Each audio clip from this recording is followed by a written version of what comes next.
Sir ನನಗೊಂದು ಪ್ರಶ್ನೆ ಇದ್ದೀನಿ. ಏನಂತಂದ್ರೆ ಫೆಬ್ರವರಿ 28ಕ್ಕೆ ಯಾಕೆ ವಿಜ್ಞಾನಿಗಳ ದಿನಾಚರಣೆ ಅಥವಾ ವಿಜ್ಞಾನ ದಿನಾಚರಣೆ ಅಂತ ಹೇಳಿ ಸರ್ ಆಚರಣೆ ಮಾಡ್ತಾರೆ? ಭಾರತ ಮತ್ತು ಇಡೀ ವಿಶ್ವ ಕಂಡಿರ್ತಕ್ಕಂಥ ಅತ್ಯಂತ ಶ್ರೇಷ್ಠ ವಿಜ್ಞಾನ ಅಂತಂದ್ರೆ ಡಾಕ್ಟರ್ ಸಿ ವಿ ರಾಮನ್ ಅಂತ ಹೇಳ್ಬೇಕಾಗ್ತದೆ. 1888ರಲ್ಲಿ ಹುಟ್ಟಿರ್ತಕ್ಕಂಥ ಸಿ ವಿ ರಾಮನ್ ಅವರು ಈ ದೇಶಕ್ಕೆ ಮತ್ತು ಜಗತ್ತಿಗೆ ಕೊಟ್ಟಿರ್ತಕ್ಕಂಥ ಕೊಡುಗೆ ಅಪಾರವಾದದ್ದು ಮತ್ತು ಅವರ ಒಂದು ಸಾಧನೆ ಕೂಡ ಅಪಾರವಾದದ್ದು.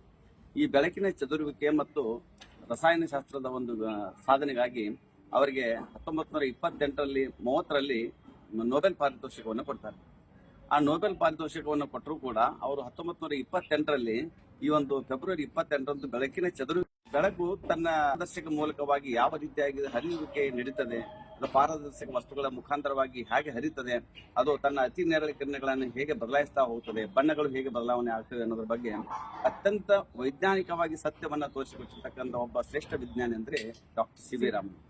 ಅವರು 1928 ಫೆಬ್ರವರಿ 28ರಲ್ಲಿ ಒಂದು ಸತ್ಯವನ್ನ ಜಗತ್ತಿಗೆ ತೋರಿಸಿಕೊಟ್ಟಿದ್ದಾರೆ. ಆಮೇಲೆ ಅವರು 1930ರಲ್ಲಿ ಈ ಒಂದು Nobel ಪಾರಿತೋಷಿಕವನ್ನು ಪಡ್ಕೊಳ್ತಾರೆ.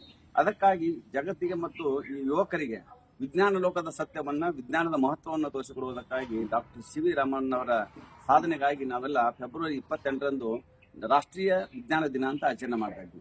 Doctor C V Raman ಅವರ ಒಂದು ವ್ಯಕ್ತಿತ್ವದ ಬಗ್ಗೆ ಒಂದೆರಡು ಮಾತುಗಳನ್ನು ಹೇಳಬೇಕು ಅಂತಂದ್ರೆ, ಡಾಕ್ಟರ್ ಸಿ ವಿ ರಾಮನ್ ಅವರಿಗೆ 1930ರಲ್ಲಿ ನೊಬೆಲ್ ಪಾರಿತೋಷಕ ಸಿಗ್ತದೆ. ಆವಾಗ ಭಾರತಕ್ಕೆ ಇನ್ನೂ ಸ್ವಾತಂತ್ರ್ಯ ಸಿಕ್ಕಿರಲಿಲ್ಲ. ಅವರು ಸ್ವೀಡನ್ ನಲ್ಲಿ ನೊಬೆಲ್ ಪಾರಿತೋಷಕವನ್ನು ಪಡ್ಕೊಳ್ಳಿಕ್ಕೆ ಹೋಗ್ತಾರೆ. ಅಲ್ಲಿ ಭಾರತದ ತ್ರಿವರ್ಣ ಧ್ವಜದಡಿ ಕೂತ್ಕೊಳ್ಳದೆ ಅವರು ಇಂಗ್ಲೆಂಡಿನ ಒಂದು ಇಂಗ್ಲೆಂಡಿನ ಧ್ವಜದಡಿ ಕೂತ್ಕೊಂಡು ಪಾರಿತೋಷಕವನ್ನು ಪಡ್ಕೊಳ್ತಕ್ಕಂಥ ಪ್ರಸಂಗ ಇರ್ತದೆ. ಅವಾಗ ಒಬ್ಬ ಪತ್ರಕರ್ತ ಸಿ ವಿ ರಾಮನ್ ಅವರಿಗೆ ಒಂದು ಪ್ರಶ್ನೆ ಕೇಳ್ತಾನೆ.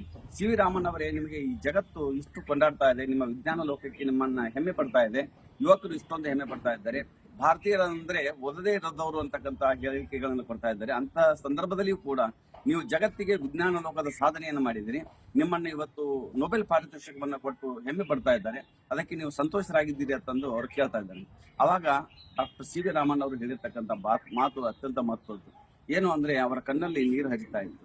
ಯಾಕೆ ಅವರು ಸಂತೋಷಭರಿತರಾಗಿರಲಿಲ್ಲ? ಯಾಕೆ ಅಂತಂದು ಕೇಳಿದ್ರೆ, ನಾನು ಭಾರತದ ತ್ರಿವರ್ಣ ಧ್ವಜದಡಿ ಕೂತ್ಕೊಂಡು ನಾನು ನೊಬೆಲ್ ಪಾರಿತೋಷಕವನ್ನು ಪಡ್ಕೊಂಡಿದ್ರೆ ನನ್ನ ದೇಶ ಅತ್ಯಂತ ಹೆಮ್ಮೆ ಪಡ್ತಾ ಇತ್ತು, ನಾನು ಹೆಮ್ಮೆ ಪಡ್ತಾ ಇದ್ದೆ.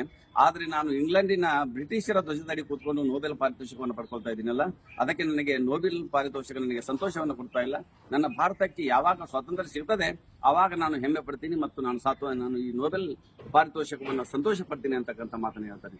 ಅಂದ್ರೆ ಈ ಭಾರತ ದೇಶದ ಬಗ್ಗೆ ಅವರಿಗೆ ಇರ್ತಕ್ಕಂಥ ಅಪಾರವಾದ ಒಂದು ನಂಬಿಕೆ, ವಿಶ್ವಾಸ ಮತ್ತು ಭಾರತದ ರಾಷ್ಟ್ರಭಕ್ತಿಯನ್ನು ನಾವು ಸಿ ವಿ ರಾಮನ್ ಅವರ ಮುಖಾಂತರವಾಗಿ ಕಂಡುಕೊಳ್ಬಹುದು.